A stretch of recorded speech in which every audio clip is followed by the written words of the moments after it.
the microphone off. See, I just thought I'd fuck with you a little bit there. Yes, I know the microphone was off, and I left the music on because, well, just because it's Funky Friday on the Morning Night Live, the 3rd anniversary show. What do you mean sound? There's sound. Anyway, so happy Funky Friday on the Morning Night Live. And it's, like I said, I'm celebrating today. I didn't even realize I was celebrating until I got into the studio. And I'm like, hey, you know, I should probably figure out when my 3rd anniversary show should be. And I went through my timeline and went through my video archive, and I scrolled back, and I'm like, where's episode 1? Where's episode 1? Where's episode 1? January 14th, 2019. Well, it's January 14th, 2020, and damn it, I'm still here. So I want to show you something. Let me show you something. I will turn the music off for a moment here because let me show you something. By the way, it's an open mic show. I'll add the link up to the chat. It'll pop in the chat here. It's in the description. It'll be in the I'll what do you call it? Pin it to the top of the chat if you want to jump into the green room. And I might have more than one person on at a time today because I'm just feeling a little froggy. You know what I mean? When you're feeling froggy, jump. And I'm feeling a little froggy today. So we'll if I may just open it up and have a room full of people. I don't know. My plan today, I had one thing to talk about, and then I was gonna go open mic. I'm gonna stick to that plan. I just didn't realize it was the 3rd anniversary of the Morning Night Live. So I want to show you something. That'll the reason I thought it'd be funny to do that thing with the show in the beginning, because I want to show you the intro to my first episode, my very first episode of the Morning Night Live. So here we got I'm going to show you here we got the standby. I think this was before I had a theme song too. I don't remember if I had a theme song yet. I don't know. I guess we'll find out. Let's just watch the beginning of my first episode. I'm going to make fun of myself. So this was this is the standby that we had, and here we go. Now I don't think I had any standby music back then. No, I didn't. The sound is on. Here's my standby. And notice who's in the chat. You can see, if you can read that. That's Mr. Johnny Hellcat, the very first viewer of the Morning Night Live, who was first, and he will always be first. Excuse me. Oh, real quick, I'm going to pause this for a second. Well, no, I won't pause it because there's nothing to do. Thank you, Truck and Bear, for being the first to sponsor the show this morning through YouTube Super Chat. Looks like a little party hat thing there, and there you go. Thank you. I appreciate you sponsoring the show. That's fantastic. I appreciate you. You've been around for a long time, and I appreciate you, being very generous with your time and funds, and it helps me a lot. So thanks a lot. And but anyway, so this is the standby still. I'm gonna see. Oh, here we go. The show's starting. Perfect. The show is starting, and the show's starting. Now I tested. Where's the? Hello, Bueller. Why can't I hear myself? This is weird. Bueller. Okay, it's the first episode. Oh, okay. So rookie mistake right off the bat. Looks like. Oh, and here we go. Typical boomer. From the new Way to go, boomer! So welcome to Morning Night Live with Marty Johnson, aka Dawg Knight. I'll be with you here for about an hour today, just going through some early morning news items and things going on in the world. Plus, just some of the crap that ends up on my Twitter feed. It's weird. The studio looks a little different. I'm looking forward to pushing this show out Monday through Friday, and we may do an occasional Sunday night show called Sunday Night Live. I should probably turn the volume off my computer so you don't hear notifications. But anyway, notifications there. Good morning. I see Johnny Hellcat's with me. That's awesome. Johnny's one of my great supporters. And I've a friend I've met through the Ranting Monkey Show and all those things that he does.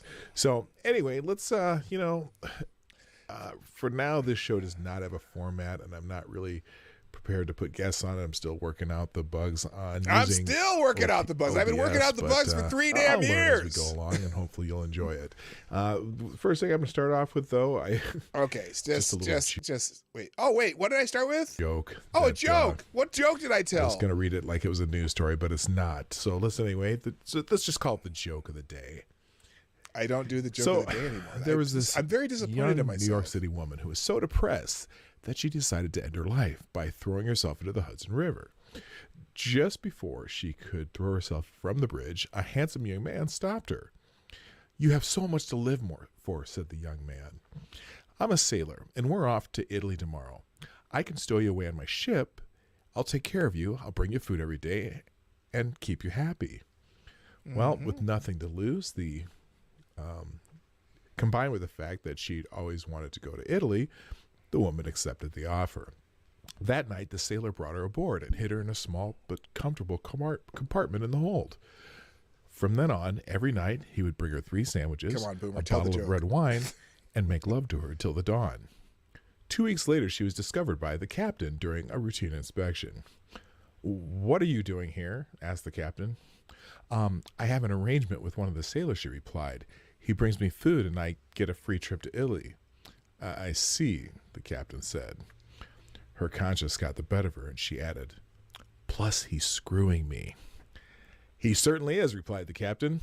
"This is the Staten Island Ferry." Oh, yay! There you go. Okay, so that was the joke of the day. First episode of the Morning Night Live.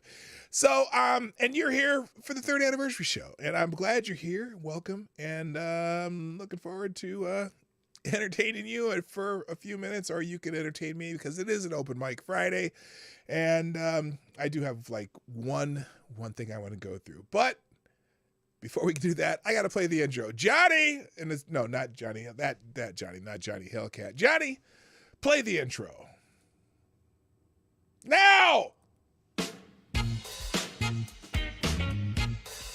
Ladies and gentlemen, coming to you live from the Lucky Dog studio in a hidden location somewhere in the upper Midwest of the United States of America, it's a brother making his own way, but with all the wrong opinions. Welcome to the Morning Night Live with your host, yours truly, PDawg Knight. Alrighty then. Stop the music. Good morning, everybody. Welcome to the Morning Night Live. I'm your host, Marty, also known as PDawgKnight on the internet. And welcome back to the Dawg Knight Channel, the 3rd anniversary show of the Morning Night Live. So happy to be here. Thanks, Truck and Bear, again for being the first sponsor today. If you want to sponsor the show, you can do that at PDawgKnight.live, which is the Streamlabs link, or that YouTube super chat thing. If you don't mind giving Susan 30%, that's great too. And a couple other options down below. Hit the like button during the show and share this stream. Like I said, I forgot that this was the 3rd anniversary show, and so I didn't really make any build up to it. And I was going to invite a bunch of people to come in. So, but you know what? I'm happy with the audience I got. You guys can jump in. The link to the green room for the open mic day is in the description down below, or I'll put it in the chat too. That's a good idea. I'll put it up in the, here, let's do that now. In fact, there's that. Let's copy the clipboard, and here we go. Open mic link. There we go. I'll put that pinned at the top. 1, 2, 3, and wait, let me pin this message next. Okay, there we go. All right, so if you want to jump in the green room, you can. But if you otherwise, just sit back, relax, and enjoy the show. So let's say hi to everybody who got here for the show. I know first in the chat today, I can't see it because I have some. Oh, yes, I can see it. Okay. First in the chat today was Mike Savage, who gets the who gets the bell, and Blarg. Thank you for being here, sir, for bright and early. Also, good morning, Scotty Dubs, Bishop, TC's in the house, Rock Hoppers. I'll just say Rock Hopper. I always get caught up on it. Rock Hopper 1163. Well, it's Rock Hopper. What's up? Also, good morning to Somnambule Nation, Renee Mayette, Jesse Leon, T-Ball, Attack Alpaca, my favorite Canadian Yankee ponies in the house, Advocatus Diablo, the Devil's Advocate. Also, Select a Boy, and boy. Mr. Yes is here. Welcome back. Also, Truck and Bear, and also Tyre Alexander, People's Front of Canada. Let's see, Reese Donald. Let's see. I'm getting there. There's got to be more. I know there's more. Oh, Jess Phillips, the best son-in-law on the planet. This is his happy anniversary. Thank you, son. Also, good morning, Random American, San, and I think that's and Black Hebrew Israelites in the house. That's right. Nice to have you all here. Welcome to the show. I'm so happy to be here. I am, when I started doing this, I didn't know what would happen when we did this thing, and it seems to be going okay. I know my subscriber count is 12-fold of what it was when I started doing this, and it's been a fun ride, and I hope to continue doing it. Dad of Wastelands in the house, how you doing? And Brett Hayes, nice to see you. The Daily Beast is such complete garbage. Well, yes it is. That came out of nowhere, but of course it is. I'm sure I'm going to guess there's something happening in the Daily Beast today that I just make my head spin. But it is what it is. Good morning also, Duck Dog. So thanks to everyone who's been tweeting out the show or retweeting my tweet so far. Somnambule Nation, Truck and Bear. Looks like Nobody Not Me. Renee Mayette. Will Sinner, thank you. Mitch the Ripper. And Sheograth, who is perpetually put in the corner. So today I really don't have an agenda other than the thumbnail is the someone who has disappointed a lot of people. And I've said this before, and I'll say it again. For those of you who were great fans of the late, great Senator John McCain, but may he rest in peace. I mean, I don't have anything wrong with it.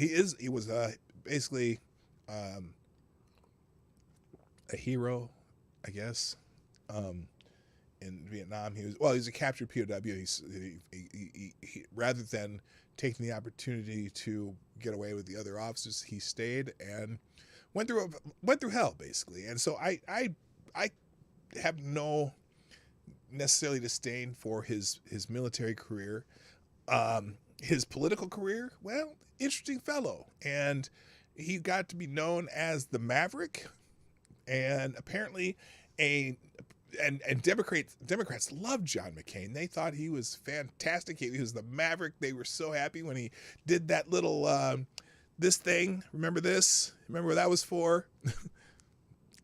After he campaigned on this, but he ended up doing this, and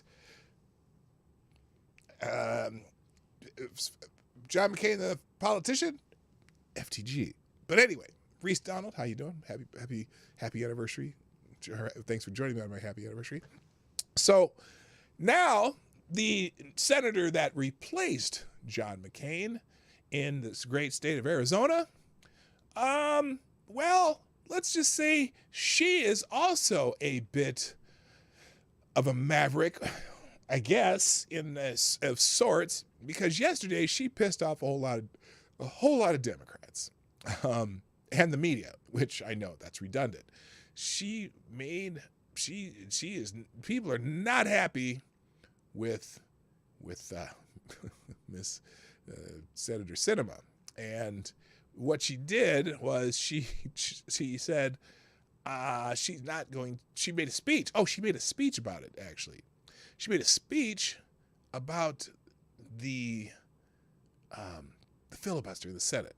And now I know this is kind of techno jargy crappy stuff, but she says eliminating the filibuster will worsen the underlying disease of division.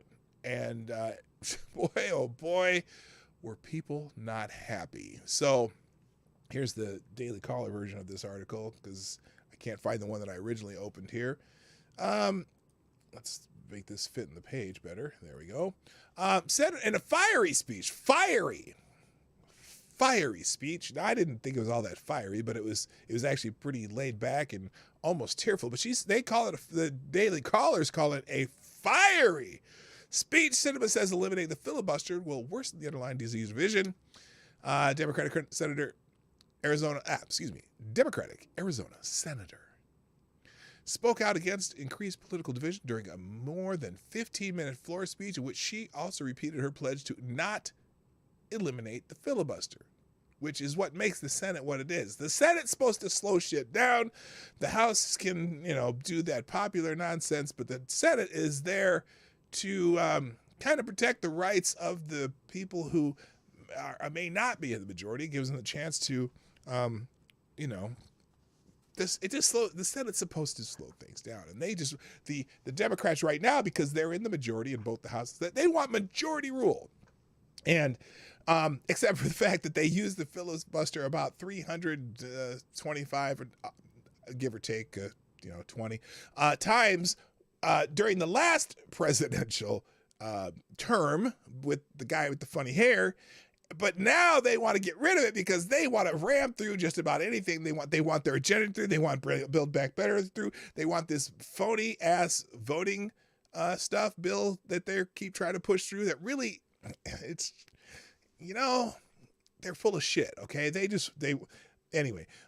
Jenny Ghostbear, good morning. Thank you for being here. So anyway.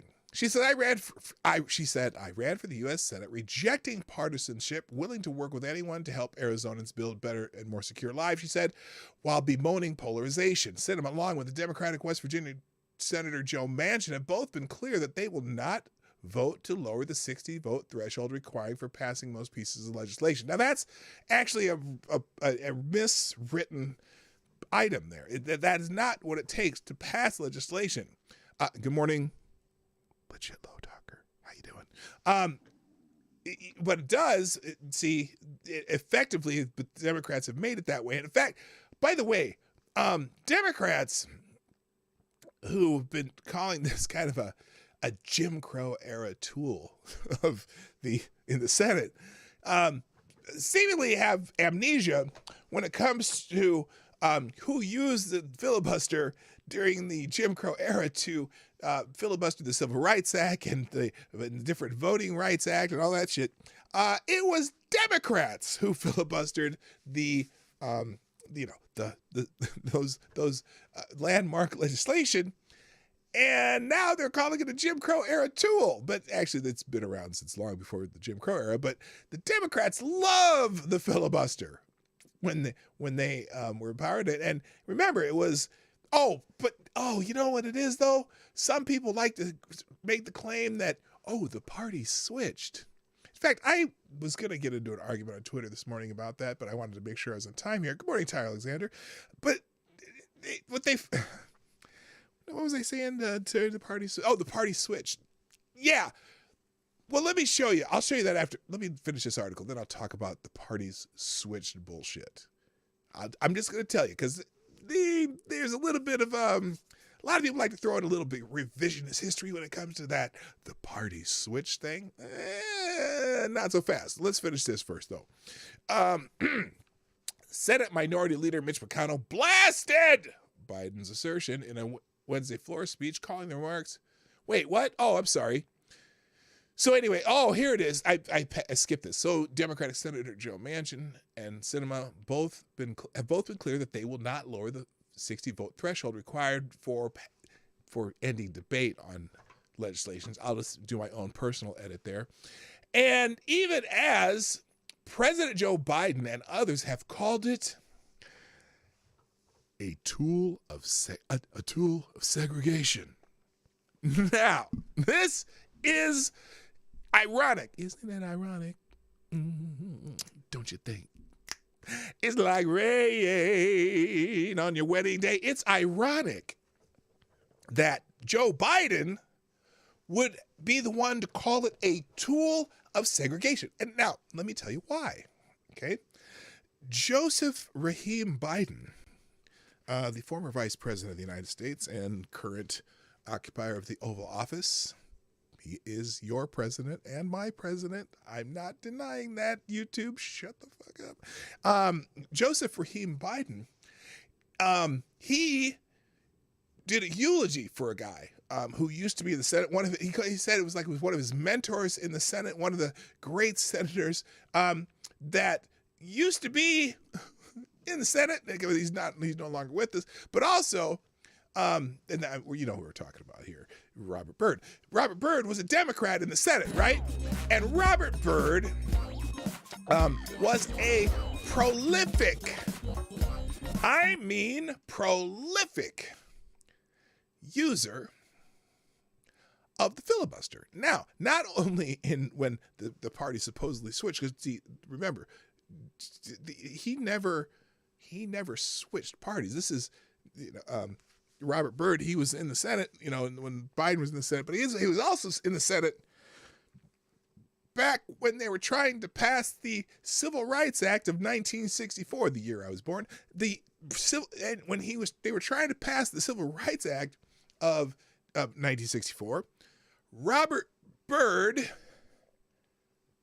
filibustered the Civil Rights Act of 1964. So when Joe Biden says, well, others have called it a tool of segregation, well, his data. No. Oh, did I mention that Robert Byrd was also a recruiter for the Ku Klux Klan at one time? Yeah. So, and then he filibustered the Civil Rights Act of 1964. He filibustered a whole bunch of stuff. And in fact, him and you know who the other guy, William Fulbright. Remember that name? William Fulbright, because they keep saying that the party switched, but Robert Byrd was not only filibustered the Civil Rights Act of 1964, but he was a Democrat senator who never changed parties all the way up until Joe Biden gave his eulogy. Also, William Fulbright, that name, that was, you know who that is? He was also a segregationist, right? And William, you ever hear the Fulbright Scholarship? I can't believe they haven't canceled the Fulbright Scholarship. I haven't figured that out. Why the Fulbright Scholarship, which is a pretty prestigious scholarship, I wonder why that has been canceled, because William Fulbright was a segregationist. And you know who William Fulbright was a mentor to?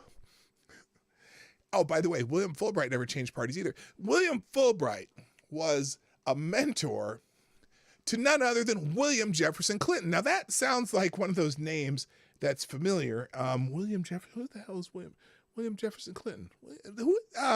Oh yeah, William Jefferson Clinton. That's Bill Clinton, former president of the United States, Democrat who didn't change parties, and his mentor was William Fulbright, who was a segregationist, but there was no change party there either. That's fascinating. In fact, he became the president of the United States. He was still a Democrat, but they said the party switched. But he was a Democrat all along.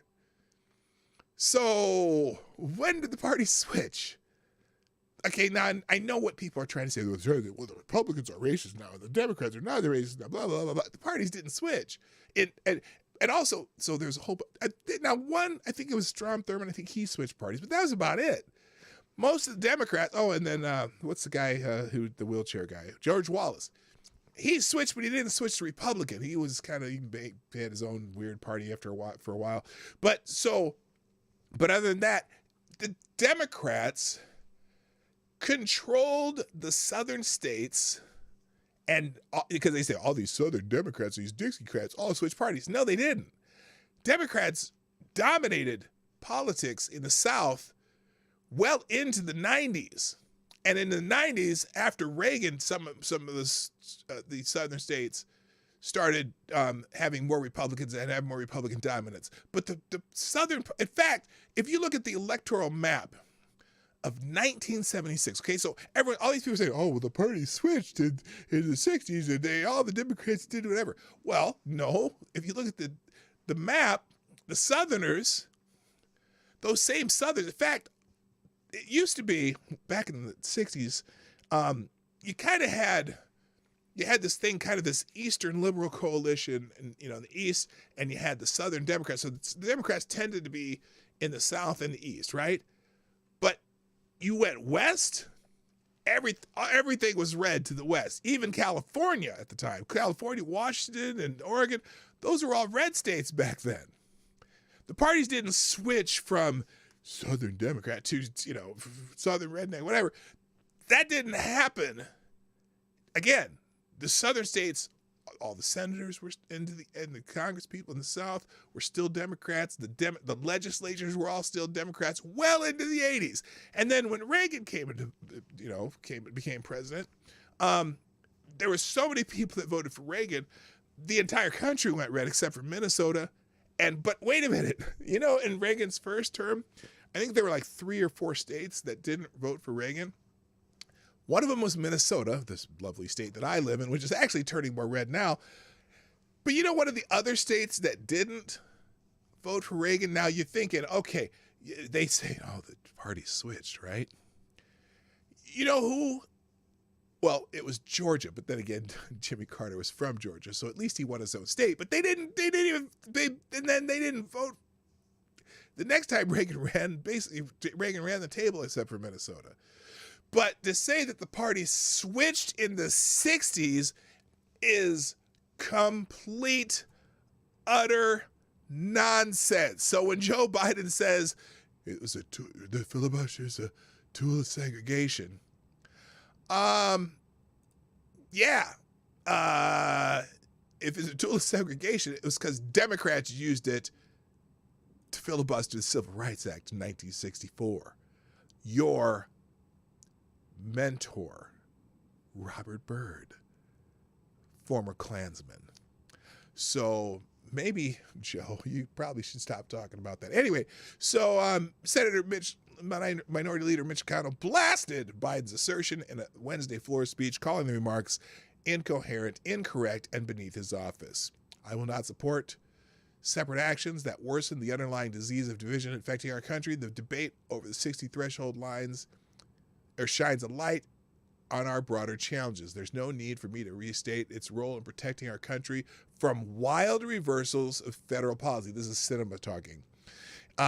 She said of the filibuster, American politics are cyclical, and the granting of power in Washington, D.C. is exchanged regularly by voters from one party to another. This shift of power back and forth means the Senate 60-vote threshold has proved maddening to members of both parties, he's saying. And then she placed recent fights over the filibuster at the feet of Democrats, whose increased use of requiring cloture for judicial nominees under President George W. Bush led to similar tactics by Republicans under President Barack Obama. So anyway, I think this is I'm not going to actually run this whole thing because I think it's 13 minutes long. Plus there's an ad. There's an ad in the beginning of it that is unnecessary to watch. But if you want to watch her speech, let me see if they just did a clip here. If they did a clip or the whole speech. Let's see what they put in here. Okay. Pause. Oh, come on. 2 commercials? Give me a break. Oh, she's a fine individual. Give me a break. Okay, we'll skip that ad. Oh, no, we're not going to listen to 9 minutes of Kirsten Sinema whining. But you can watch that if you want. It was actually 15 minutes. They put 9 minutes of it up here. Really quick. Scotty Dubs, thank you. I didn't mean to ignore your super chat here. Thank you so much for the super chat. Who says, I bet Democrats will want to filibuster when Republicans try to overturn Roe versus Wade next year. Well, duh. You know damn well they were. And you know what? I don't understand. They were going to try to do it, just suspend that rule just for this vote, right? They were going to try to suspend the rules specifically just for this vote. And Sinema and Manchin said no. Because, look, I'm beginning to think, and I think Sinema and Manchin support most Democratic legislation, but sometimes they don't. And because they live in states where they still have to, make their constituents happy, right? And Arizona and West Virginia especially, become a solidly red state, but still keeps reelecting Joe Manchin. And I got to guess that if he started going off the deep end and voting with Democrats on a lot of things that West Virginians probably don't like, they're going to vote him out of office anyway. But the idea that you just want to be able to have, because imagine, it is likely, and it's likely that in 22, you're going to see a big turnover in senators and members of the House, okay, and very likely there will be majorities Republican in both those chambers, right? There's a very good chance, unless there's some, miraculous turnaround of, Sundowner Joe, that he will not be reelected in 2024. Now, I don't know if it'll be Donald Trump. I don't know if it'll be, some other Republican. But I don't see Joe Biden getting reelected. I don't see Kamala Harris being reelected. I don't know who's in their bullpen right now. I laughed the other day when they floated the idea of Joe Biden and Liz Cheney running together. That's hilarious. That's fucking hilarious. Because she, whether or not Liz Cheney liked Donald Trump, okay, because she clearly doesn't. She can't stand Donald Trump. And I think the feeling's mutual when you come back to Donald Trump. But the idea that Liz Cheney and Joe Biden would be a good match, Liz Cheney voted basically 96% on things Donald Trump wanted. It's not like doesn't vote for Republican legislation. And it's not like Donald Trump is out there throwing a lot of non-Republican legislation out there. Donald Trump supported mostly Republican things. Now, I did, there's some things that make you go, what the hell? Or he said things that make you go, what the hell? But for the most part, Donald Trump has pushed things that are Republican, he doesn't push a lot of left-wing policies. And the things he pushed kind of worked. The other thing too is, a lot of people say, oh, he wants to be a dictator. I'll show you an article here that Gunfox put in the Discord that kind of blew me away just seeing the beginning of it. Now it's from The Guardian, which of course is, left. Well, that's British. Everything British is left for the most part, but it's left of center. That's a mild understatement. Well, here, let's look at it. I'll just pull it up right now because this is funny to me. By the way, it is open mic day. Open mic links at the top of the chat and in the description or whatever. It's in the StreamYard. You just need to have a microphone, and so do your thing there if you want to jump in the green room. Here it is, the Guardian article, which I found fascinating the way it starts. It says, "Is the U.S. really heading for a second civil war?" Now, of course, they put this imagery here. This is from, I think. Now, it's funny because all this smoke here, they keep showing these pictures with the smoke in them, right? And because they want to make it look like these guys are the cause of the smoke, but the smoke is flashbangs and tear gas bombs that the feds put out there trying to disperse a crowd that right here, I mean, yeah, there's a lot of people there, but I don't know. And then they always, of course, have to put this rebel flag in the picture. But anyway, the subhead is what really got to me, or the first line of this article was what really got me, okay? So first of all, the subhead, with the country polarized, the Republicans. Oh, this is the line. Listen to this line. This is the first kind of the lead in, right? The lead. With the country polarized, spelled with an S because these are Brits, and Republicans embracing authoritarianism. Republicans embracing authoritarianism. Hang on a second. I just, I just have to take a sip of my coffee here. Because, one, I need to clear my throat. And two, what authoritarianism are Republicans embracing? Let's take an example. Let's give you a couple examples. There's a couple of Republican governors that people like. One of them is Ron DeSantis, just getting a lot of airtime, and the governor of Texas, whatever the hell his name is. And do you see Republicans embracing authoritarianism? Now, maybe a little bit, but not. If you think of which party or what even ideology right now embraces authoritarianism more, the right or the left? Now, I'm going to give you some things to think about as I ask you that question. So right now we have this stupid 19 pandemonium going on, right? And there are people out there saying, well, we need to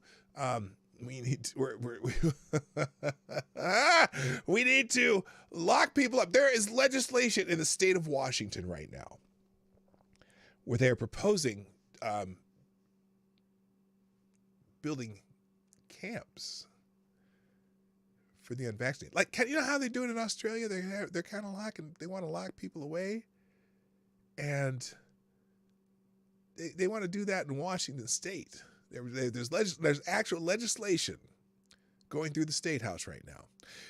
New York City, with the stroke of a pen, Bill de Blasio made new rules for the city of New York. New York City, get a rope.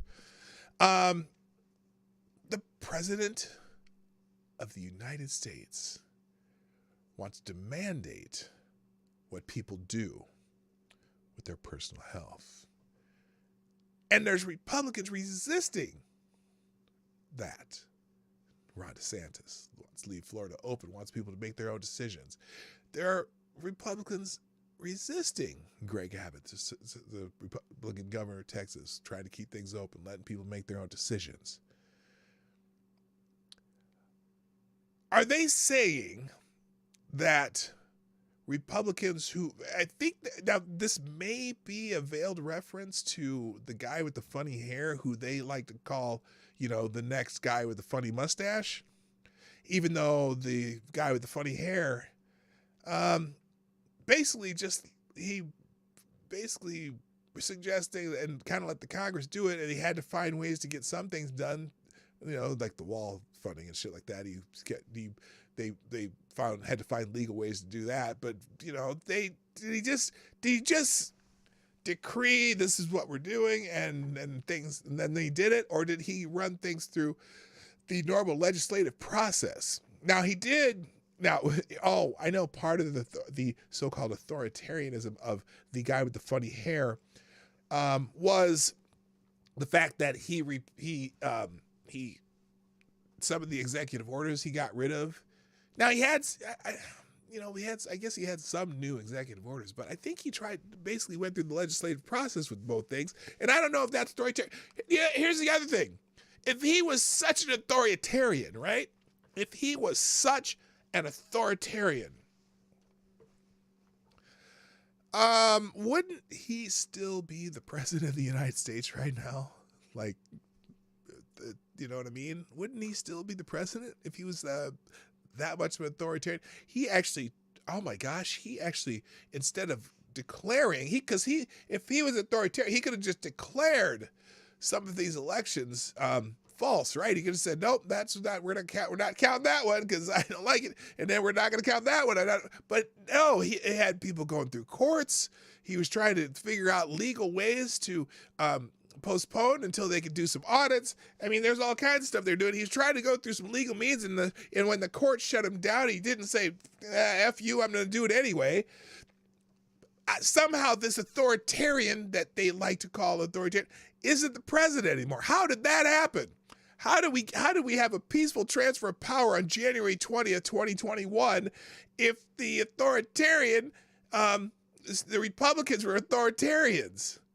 You know what I'm saying? Oh, wait a minute. Are they making rules for voting that after we had all these rules put in place that weren't really rules or legislatively put in place?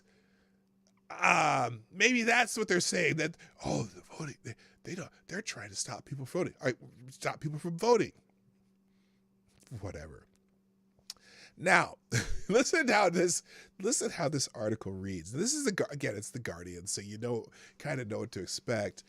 You have to remember, according to many on the left, authoritarianism is non-existent on the left. Anytime you see it, it can only be on the right, since the left is somehow never wrong, I guess. Well, I tend to agree with you.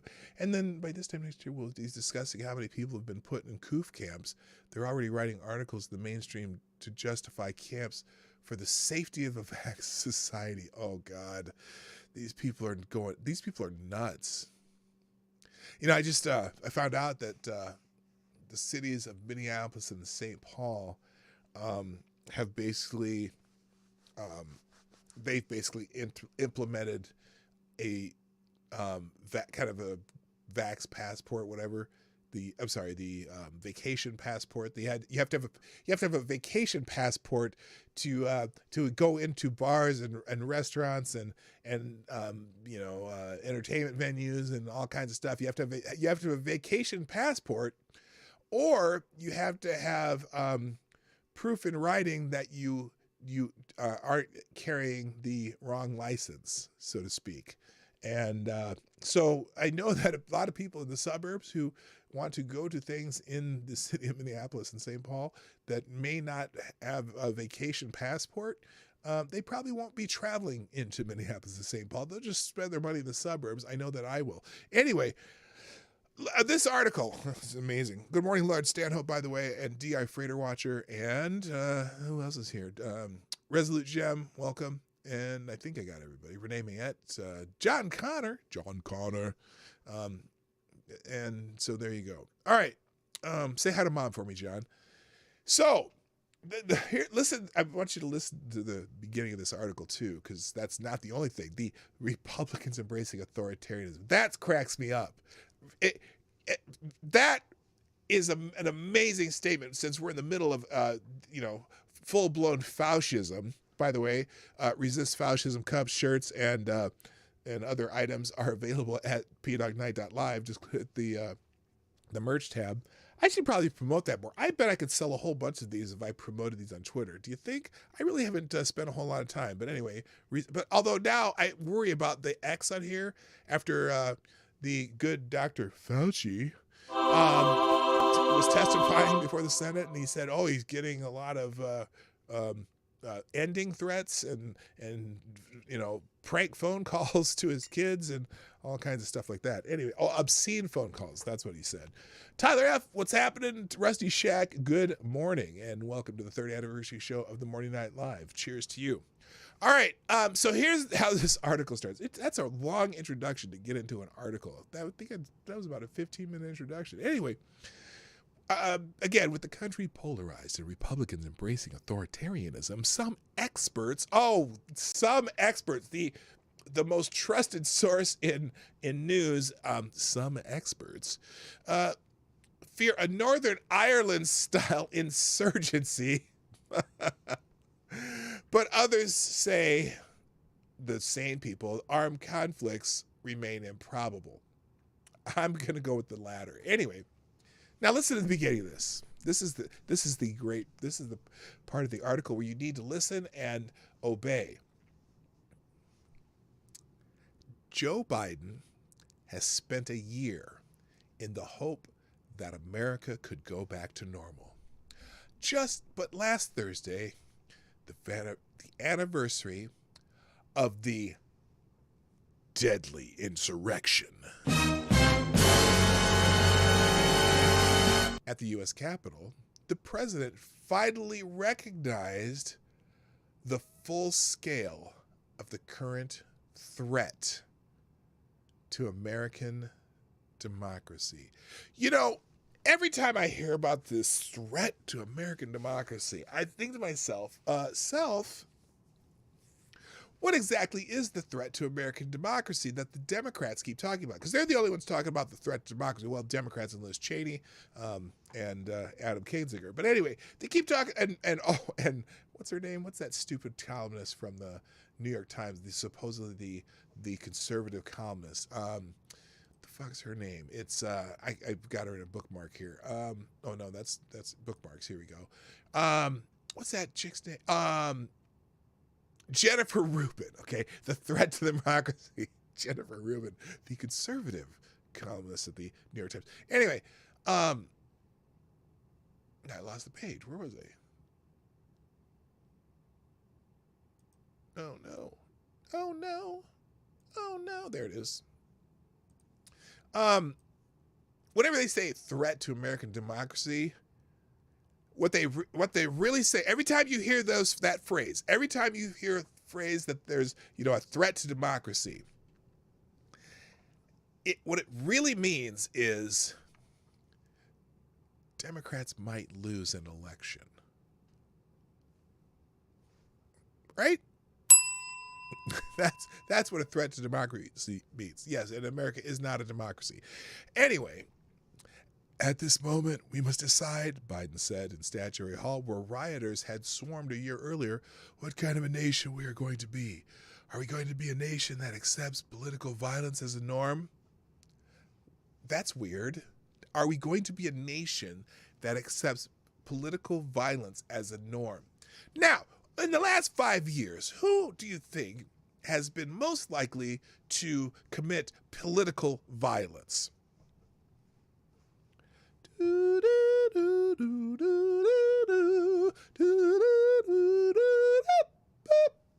That was off key.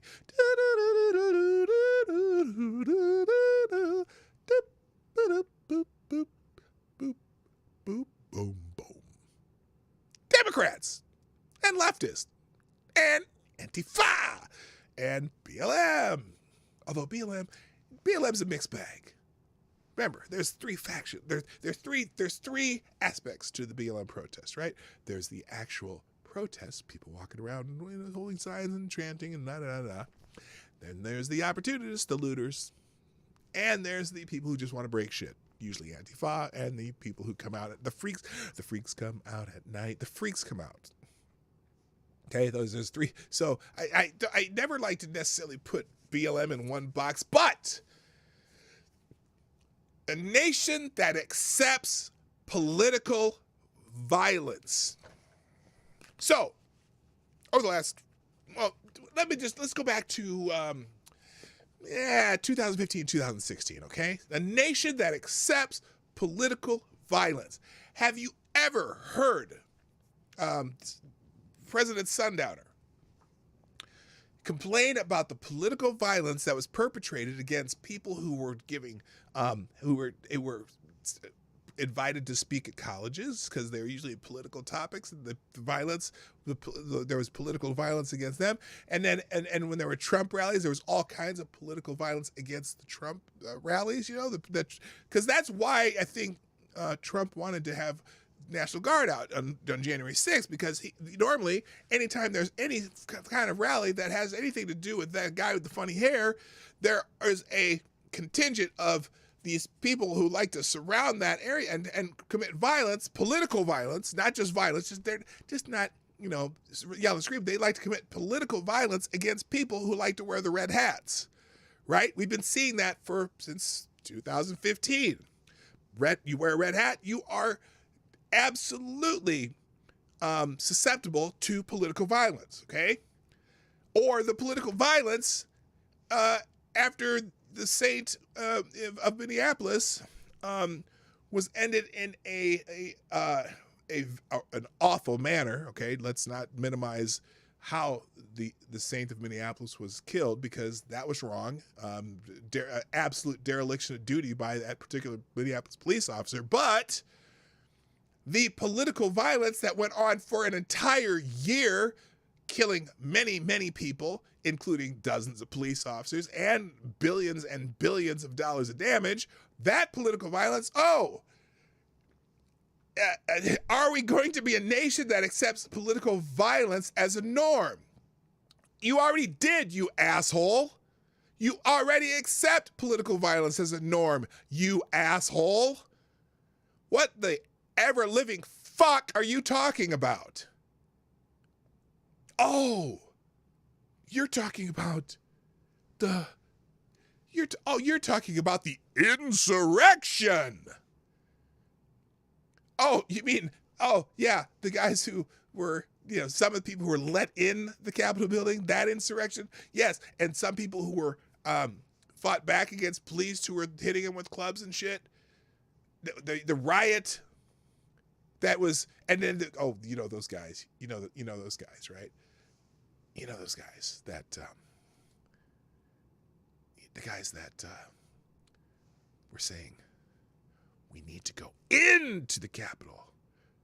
Because there's a couple guys, there's a couple guys that were doing that. What's that guy's name? Ray Epps. Remember him? And still hasn't been. By the way, did you hear that some of the I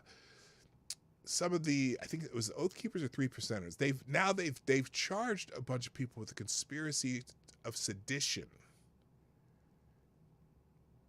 It's funny how convenient that is. As soon as someone started talking about Ray Epps, and because one of the, I'll say, Republican or right talking points is that, well, if it was such an insurrection, how come no one was charged with sedition? As soon as we start hearing about Ray Epps, who has not been charged with sedition, even though clearly he was intimating that he wanted people to go into the Capitol, and he whispered to the guy, and then they started shoving the gates, and he said, "Oh, don't take that." He's leading. He's instructing people. Well, you might want to take that bear spray off your jacket because you might get shot. He's not arrested, but they did finally arrest the one Oath Keeper guy. But that's right. Ray Epps did nothing wrong. Full-scale political violence, or threat to American democracy. Political violence is no. So as he asks, are we going to be a nation that accepts political violence as a norm? So the Guardian, let's see if the Guardian can answer that question.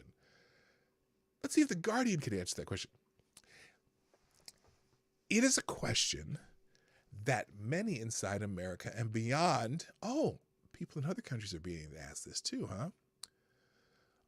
Are now asking. In a deeply divided society where even a national tragedy such as January 6th only pushed people further apart.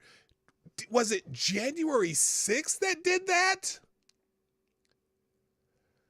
Are you kidding me? Oh, by the way, don't mention the attempted coup against the guy with the funny hair that started with a fake report, a fake dossier paid for by his political rival. We won't talk about that attempted coup, but we'll talk about the insurrection, the great selfie insurrection. And I don't want to minimize the guys who hurt, the officers who were hurt. Absolutely, that's not good. But it's really weird. It's this one-way street when you read these things. So anyway, in a deeply divided society where even a national tragedy such as January 6th, national tragedy, we had about 200 national tragedies in 2020, but this one is, this is by far the worst. There was actual, like, what do they call it when you separate from the country you're in? The people who made the Chop and the Chaz and the place in Minneapolis that were so-called sovereign nations, that's actual sedition. There was actually, I mean, I think trying to burn down, barricade people in a police precinct and trying to burn them in it alive, I think that's somewhat of an insurrection. I think that's kind of, well, anyway, they continue here. National treasure only push people people further apart. There was a fear that that day was just the beginning of a wave of unrest, conflict, and domestic terrorism. What the hell do you call all those riots the entire summer? You know what's funny? They say, oh, beginning of a wave of unrest, conflict, and domestic terrorism. Now, it's been a year since the insurrection.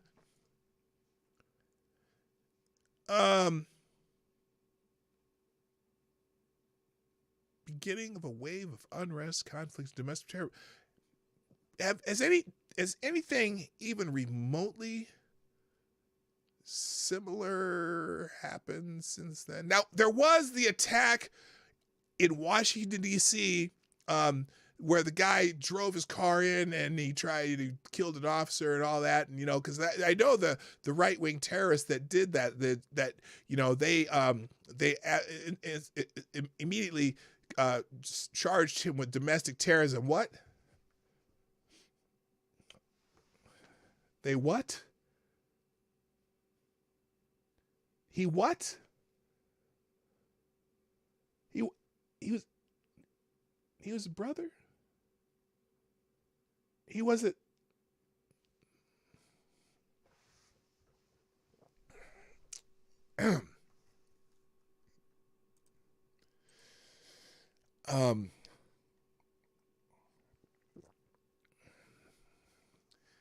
In the immortal words of Emily Latella,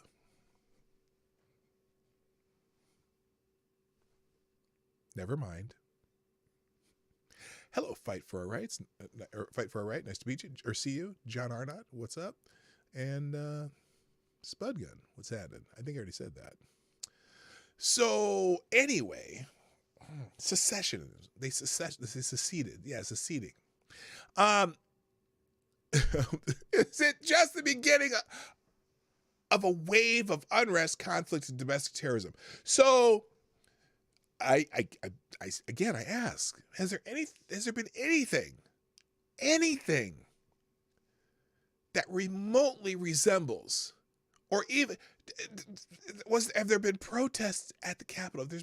Has there been anyone trying to breach? And I know they had. Now, this is before that happened. That was when they were planning the plot to kidnap the governor of Michigan. But that was, 15 feds and a couple guys who got caught up in their bullshit.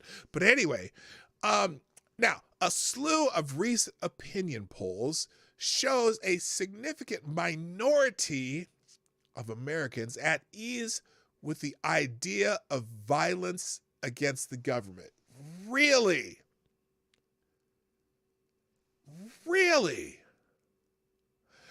That's, I guess I'd have to see the slew of opinion polls. And then they say, someone here says that even talk of a second American Civil War has gone from fringe fantasy to media mainstream. Well, the media mainstream, you know who the media mainstream are, right? They're not on the right. The media mainstream's on the left. Or at least they kind of have almost a monopoly on it. Holy shit. Is a Civil War ahead? What are they linking? Oh, dude. Oh, here's their.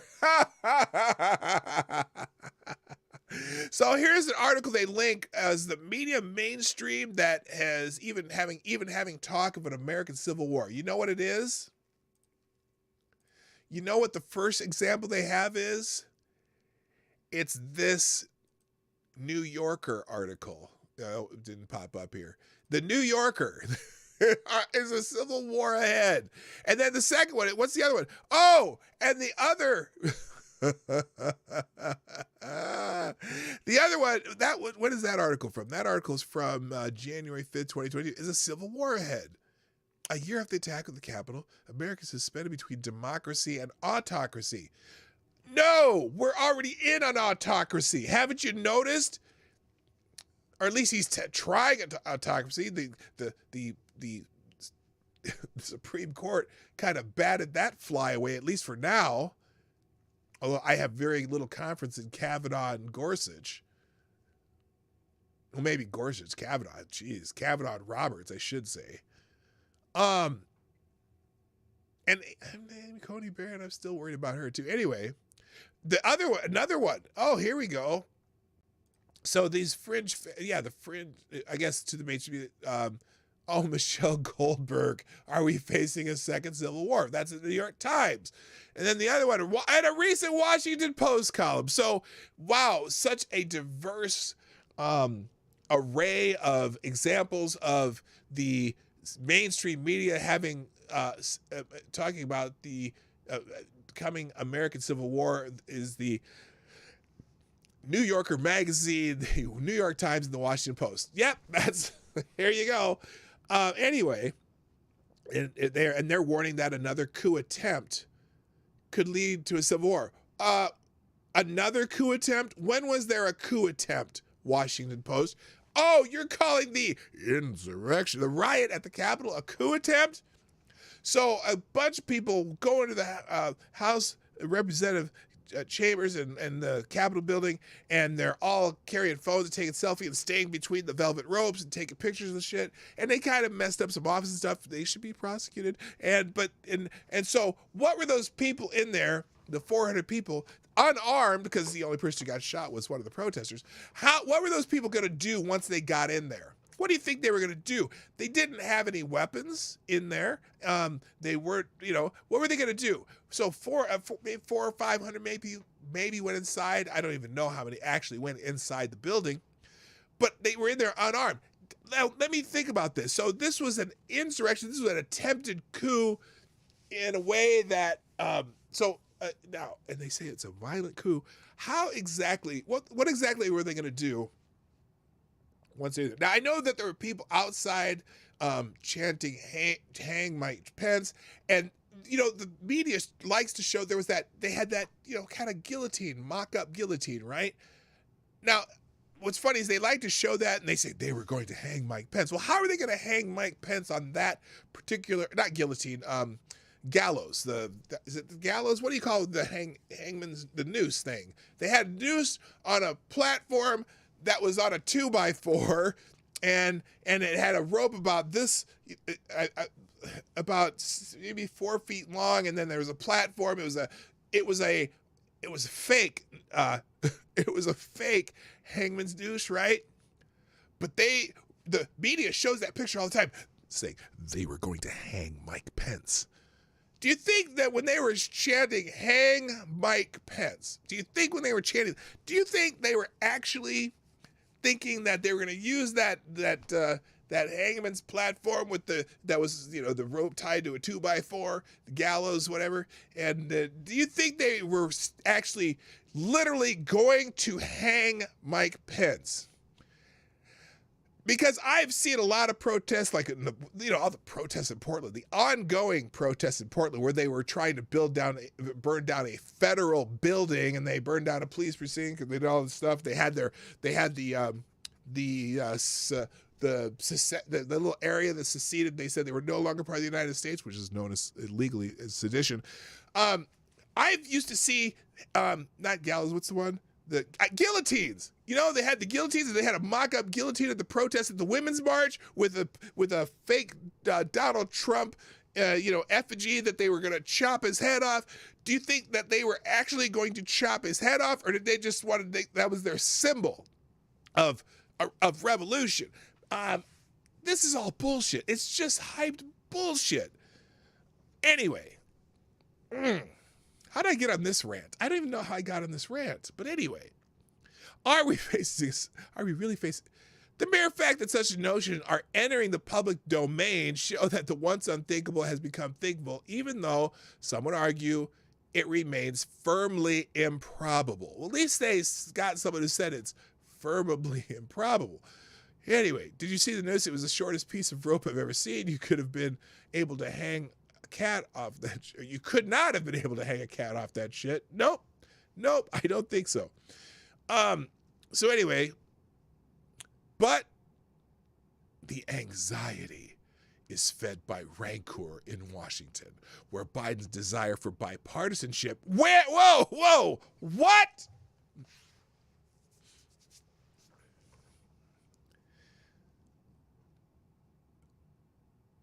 Listen to this paragraph. It's delusional. Completely, utterly delusional.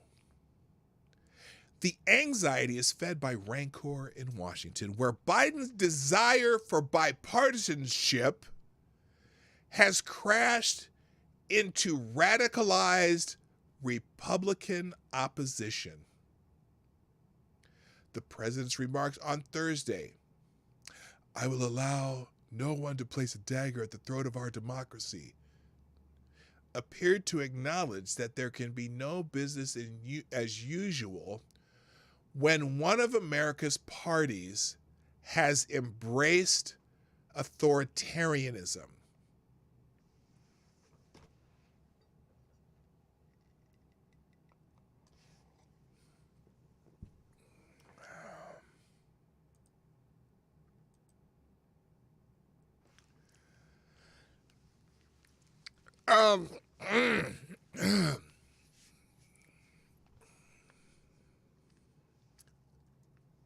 The party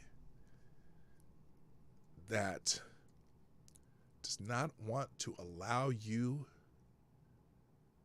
to go to a restaurant unless they don't, not even to a restaurant, the party that wants to see your papers for you to be able to go somewhere. Where are your papers? Where are your papers? You know, I find it funny because I know my Canadian friends are in a pretty bad place right now too, because the prime minister up there in Canada, apparently you are not allowed to leave the country unless you've taken the Fauci juice. You cannot leave the country unless you've taken the Fauci juice. You cannot enter the country if you don't have the Fauci juice. But the idea in America, there are who are the more likely who are the more likely politicians in America who would say that we should do that too in the United States? Is it which party? Because he says one of America's major parties has embraced authoritarianism. Who are the authoritarians right now? Who's in power right now? Who wants to mandate things?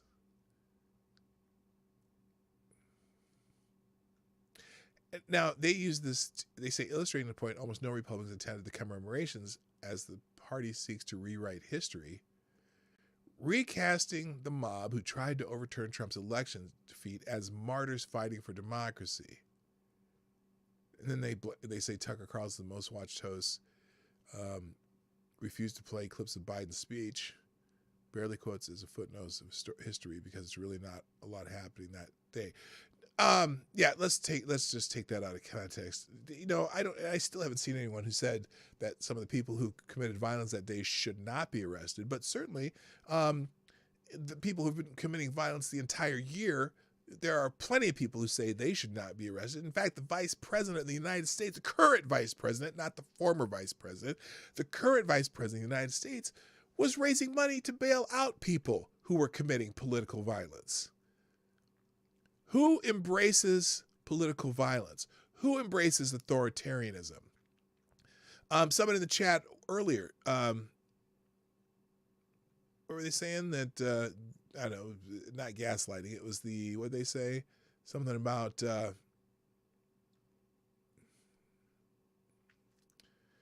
projection, Alinsky tactics. This is amazing. It's amazing. And then, and they love to talk. Okay, they could. Oh my gosh, they're hitting all the buttons here. the cult of Trump more dominant in the Republican Party than ever, and radical right-wing groups such as Oath Keepers and Proud Boys on the march. Do you know? See, and I love it when because they say they now claiming that the Oath Keepers and Proud Boys are malicious. Well, not so much. And the Proud Boys, the myth, the legend of the Proud Boys always cracks me up. Because I know exactly how the Proud Boys started. I remember when the Proud Boys started, and I remember what their purpose was. They were literally, first of all, they were kind of a drinking club, Gavin McGinnis and the couple guys that were putting together. But they were people who were out to be a counter to political violence against right-leaning speakers and political rallies, because there was a faction of people, Antifa, who were committing political violence against people who would attend some of these events. And the Proud Boys started growing, and especially in Portland. Now that's the big base of the Proud Boys. Ended up in Portland along with Patriot Prayer. They were an absolute, basically a response to political violence from the left. Because the left is notorious for committing political violence. Even though the FBI puts out reports saying, well, these instances of political violence all come from the right. Well, I'm sorry, did you not see any of the protests over the last year? Remember when we sent federal agents out to, was it Seattle or was it Portland? They sent federal agents out there. Oh, it was Portland. When they were attacking the federal building, the federal building and federal courthouse in Portland, and we sent federal agents out to protect federal buildings because of the violence being perpetrated, the political violence perpetrated against federal buildings and the people who worked in those federal buildings.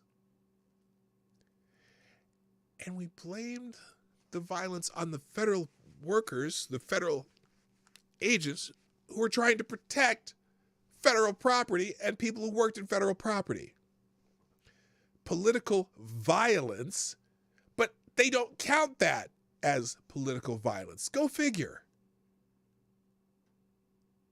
How do they not count that as political violence? How do they not count the Summer of Love, as one governor put it, as political violence? People were murdered in the CHOP, whatever the fuck you want to call it. People were murdered in the George Floyd Autonomous Zone. People were shot. People were killed. Drive-by shootings. Is that not political violence? Thank you, Annalyn. Appreciate it. Good morning, Sheograph. The delusion, and maybe the gaslighting too. The gaslighting of the left is an insanity. This is gaslighting. This is, you know the term gaslighting, right? When you try to convince people of things that they've seen with their own eyes that they didn't happen, or that the situation that they know happened didn't happen, or it's projection. It's certainly the Alinsky tactic too, naming the things that you're doing as what the other side's doing.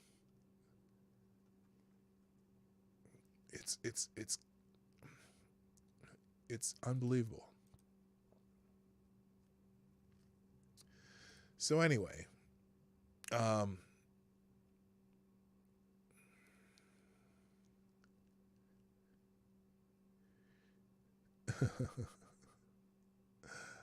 okay.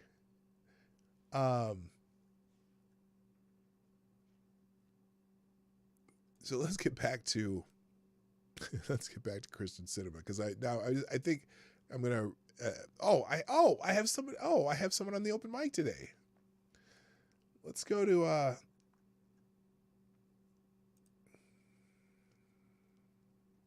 on a second here.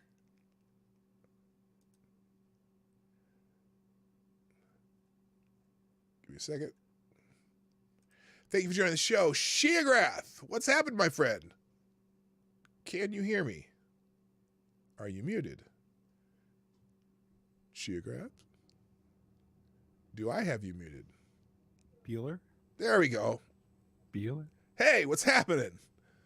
How's it going? I want to congratulate you on 3 years. Well, thank you so much. I appreciate it. I'm glad you popped in. Indeed. What's happening?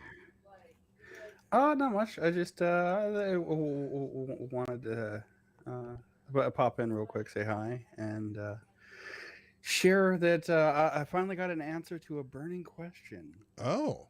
Probably has a dark sense of humor. But I figured I could get an answer to a long burning question of mine. And she seemed receptive of the jokes we were passing back and forth. Okay. So I asked her. Because, I mean, who else are you going to ask? I'm afraid of where this is going, but... Because who else are you going to ask besides someone who works at a funeral home? Do burn victims get cremation discounts? Oh. And apparently, no. No, they do not. Oh. Yes. Have a great day, sir. Thank you, and Merry Christmas. Oh, that was perfect. Thank you, Sheagrath. That's hilarious. Yeah. Oh, gaslighting. Oh, Avocado said gaslighting sounds so environmentally unsafe. Maybe we should switch our terminology to be better for the planet. Wouldn't want to bring about the end of the times after all. Well, you know, I want, now that you mentioned that, I wonder if people who gaslight get a cremation discount too. So anyway, oh my goodness, that's funny. Always a pleasure. Sheagrath's been around for a long time, so I really appreciate it. Good morning, Infamous One. Nice to see you, Asian Research Directorate. What's happening? Welcome to the show. So yeah, if you want to jump in, anyone want to jump in, the links in the chat at the pin at the top. So anyway, let's finish off since we're running out of time here. Go back to Christian cinema, because the meltdown for this is amazing. And one of the things that someone said, okay, this, and I'm gonna go to this dimwit fake conservative columnist from the New York Times, Jennifer Rubin, who had this to say on the old Twitter machine. Oh, wait a minute. Let me cut and paste here. Paste and there. Jennifer Rubin, the I have to, oh wait, that's the wrong link. What the hell did I do? I need this link. What did I do? Okay, here. Oh, that's because I didn't want Joy Reid. I wanted Jennifer Rubin. Jennifer Rubin, everyone's favorite conservative columnist from the New York Times, had this to say. As soon as it pops up, centered. My computer's running slow. There we go. So here's what she said. Cinema is effectively asking the authors of Jim Crow and vote rigging to give their permission for her to stop it. This is worse than incoherent or cowardice. It is a moral disgrace. Or ask the segregationists for permission to vote for the Civil Rights Act. Now, it's amazing to me, and someone here says, nailed it. My prediction, McConnell becomes Senate Majority Leader again, and McConnell gets rid of the filibuster, and Joe Manchin switches party to become a Republican, blah, blah, blah, blah, blah. Let's just analyze this fuckery real quick. So now, the authors of Jim Crow,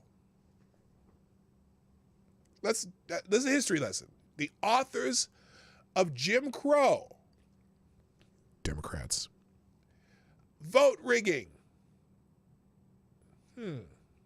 Think of in Chicago, Democrats in the Kennedy election in 1960.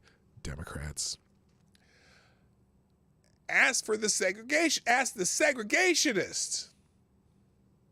Democrats. For permission to vote for the Civil Rights Act. The prolific user of the filibuster were Democrats against the Civil Rights Act. It's uncanny how stupid this is. Oh, but there's always more. There's always more. Now, everyone's the smartest MSNBC, is that what it is? Yeah, the smartest MSNBC host thought this was really smart. Now, she didn't necessarily bring about her own thought, but she thought that someone else's thought was really smart. Okay, so here's Joy Reid. So I was sitting here composing a text, trying to give words to my irritation at Senator Sinema's smug, self-important speech today. Okay, first, just let me stop for a second. Hey, Joyanne Reid, pro-democracy Reid, which I guarantee you're not, you don't believe in democracy if the Democrats are not in power. But anyway, and believe me, I'll throw that in her face later. Anyway, but the idea that a United States senator might give a smug, self-important speech, wow. And water is wet, and dirt is dirty, and Joe Biden is incoherent. That's how, a senator who gives a smug, self-important speech. Have you ever heard of Chuck Schumer, the smarmy prick from New York? Come on. Anyway, and she's really great how Lawrence O'Donnell said, who said Sinema delivers the Senate's stupidest speech by a Democrat in an edge of tears voice to give childish words a melodramatic effect. Well, you know what, Lawrence O'Donnell, I guarantee you, in the words of The Rock, that when the Republicans regain power in the Senate and the House, maybe even enough to, I wonder if, well, I don't know if they'll get a 60 vote limit, but I guarantee you when the Republicans win the House and the Senate, which, because they tend to, there tends to be the party of opposition that gains seats. And right now the House is at the slimmest of margins and the Senate is, obviously they only need to gain one seat to have the Senate majority. You will be extolling the virtues of the filibuster. Now, there's a whole bunch of people out there that have been extolling the virtues of the filibuster. Let's go into this. I searched Sinema, okay, as something here to see what people are saying about Sinema, right? Brigging. Martin Luther King III, the son of the civil rights icon, torches Kyrsten Sinema for refusing to fix the filibuster. Fix the filibuster? Fix it how? The Democrats' favorite tool. In fact, let me see if I can find. Let me find something real quick. I think I have this bookmarked. Please, please, please tell me I bookmarked this. Where is it? Do we ever go through Tom Cotton? Let's do Tom Cotton. Let's find Tom Cotton here. Tom Cotton. Oh my gosh, my computer's working slow. Let's talk about the filibuster, okay?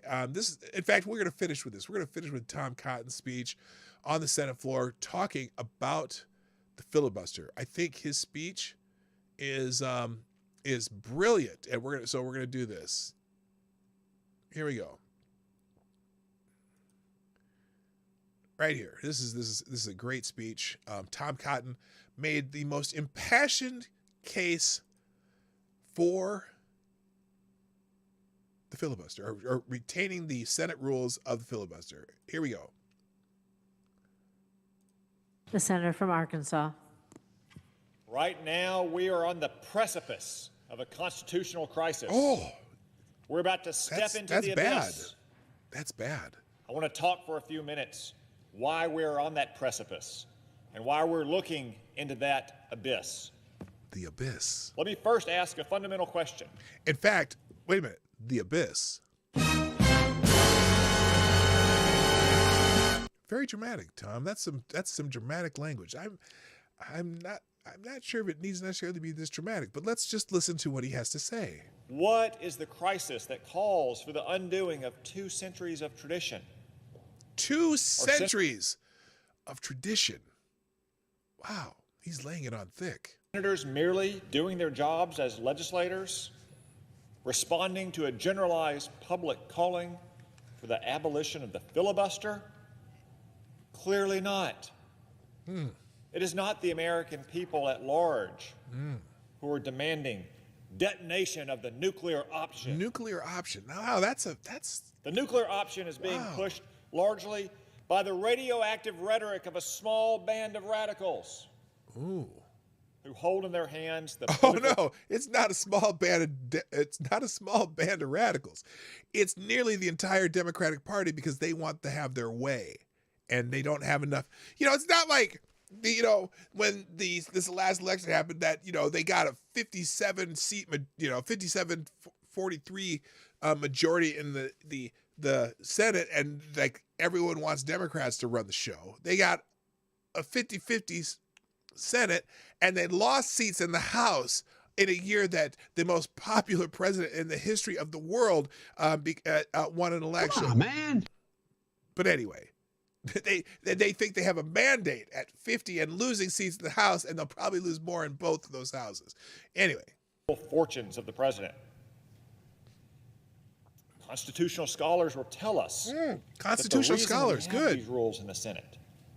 Unlimited debate, 2/3 to change the rules.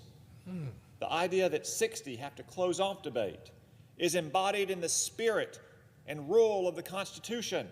This is brilliant. Yes, this is That a is brilliant what the speech. Constitution is all about. It's damn right. And we all know it.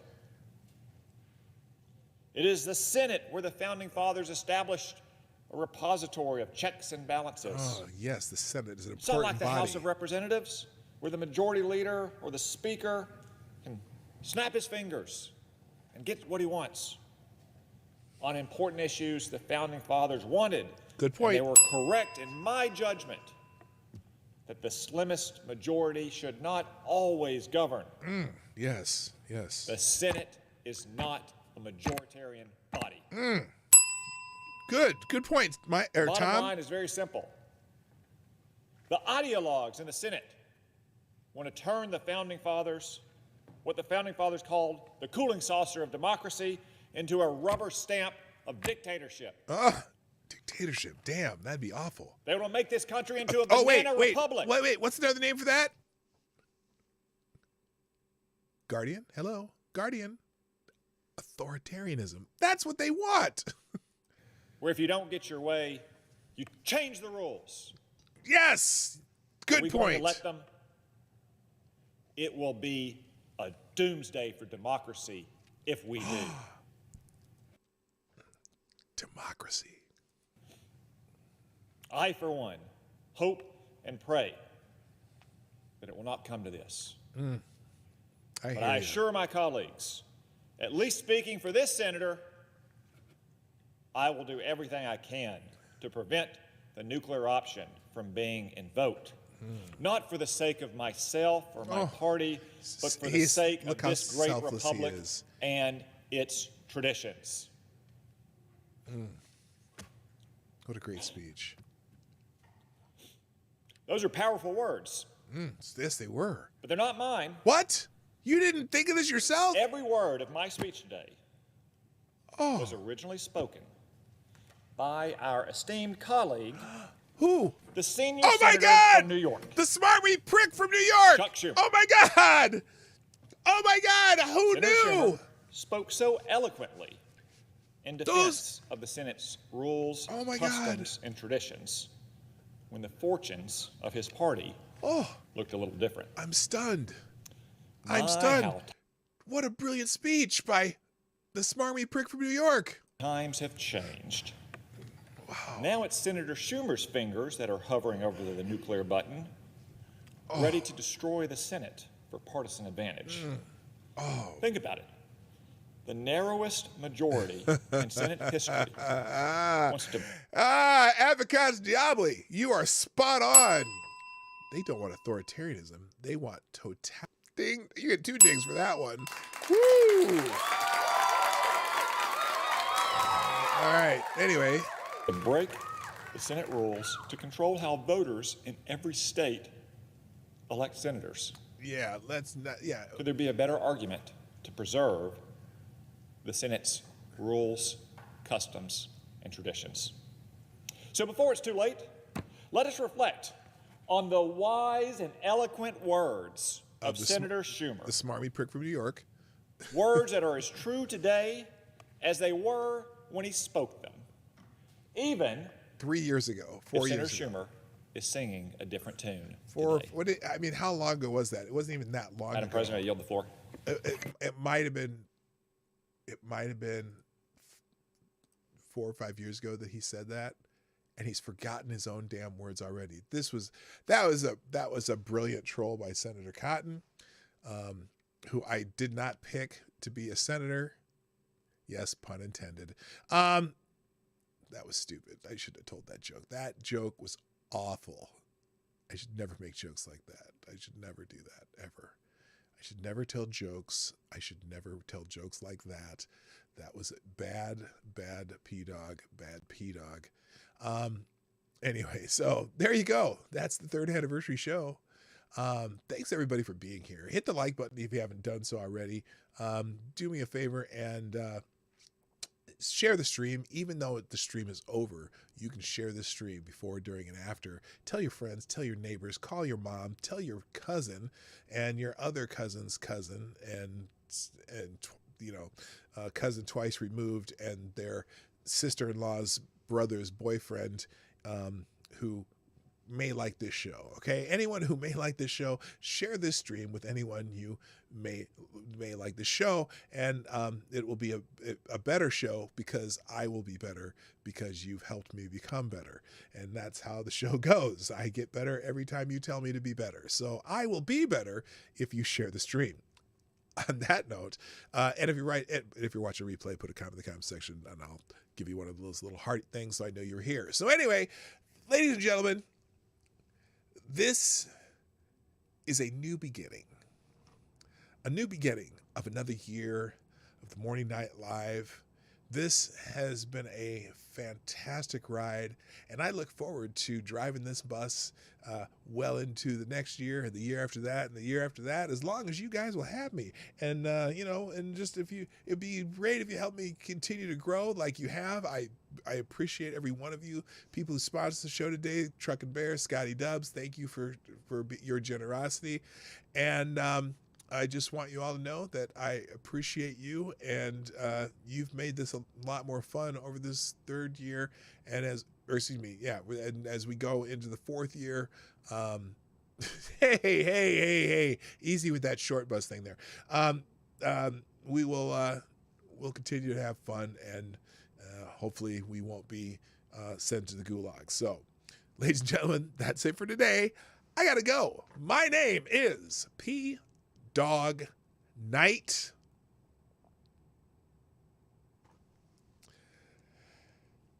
And I'm out of here. See you next time. Oh, wait, well, stop. Thank you, Selected Boy. Congrats on the 3rd anniversary show. And that joke was hilarious. Well, thank you. I appreciate it. Are you talking about the joke at the beginning of the show or the end of the show? Anyway, thanks again. Love you guys. Have a great day. I'm out of here. Bye-bye.